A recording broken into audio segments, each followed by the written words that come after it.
Who needs them?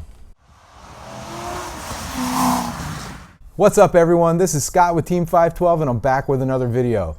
Today we're going to continue the red accents on the fixed roof coupe. Now you know the entire interior is black and red themed.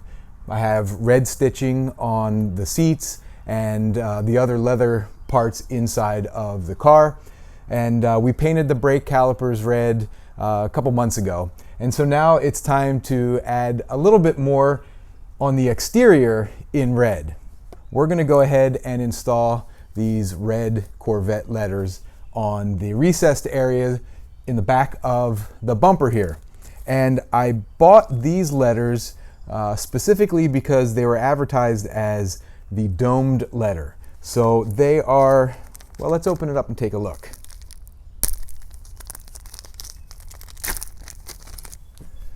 So you can see that these are the domed letters that fit inside of the recess there.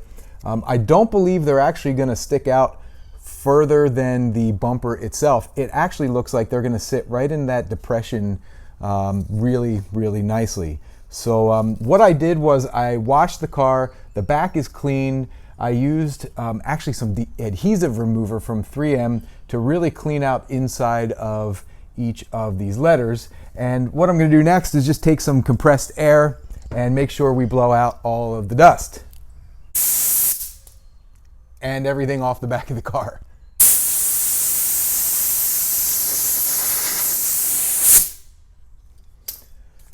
All right, the next thing we want to do is grab our alcohol wipe and wipe inside of the letters really well before we install the new ones. Okay, what I have here is just a alcohol swab.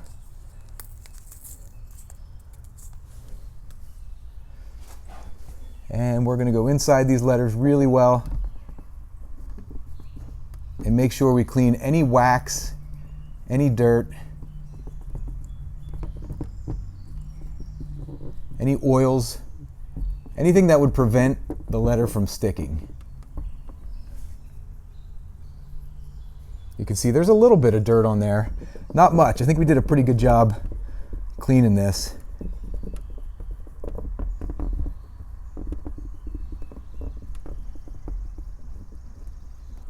All right, so I want to let that dry and evaporate before we install the letters. I don't want to wipe it down with another towel or a cloth that might introduce some lint into that space. In the meantime, let's take a look at what's included. And I will put a link in the description for these letters. Bought them on eBay, and you can see that this is an official GM licensed product. So yeah, you'll pay a little bit more for it. So I took some compressed air and blew out the rest of the alcohol. And we're going to go ahead and start installing the letters, and we will start with the C.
So I pulled the C5 out into the driveway, into the natural light, to see how good these red letters look. What do you guys think? I am glad I ordered these domed letters. They are flush with the rest of the body panel, so they're not raised, they don't stick out, and they just have this glow to them that makes them stand out really, really well. Yeah, nice little touch to the exterior, and we continue, you know, that black and red theme we've got going on here with the brake calipers on the front and the back. And then, of course, if we look inside, it's dirty right now, but you kind of get an idea again of that black and red being carried through the inside of the car. And we still have some more blue that we need to get rid of course. But that'll probably be a never-ending project. So anyway, there we are. That does it for another video. If you like what you saw, please consider subscribing to my channel and hit that like button while you're at it. Please leave me some comments. Love interacting with you guys. That's it. See you next time.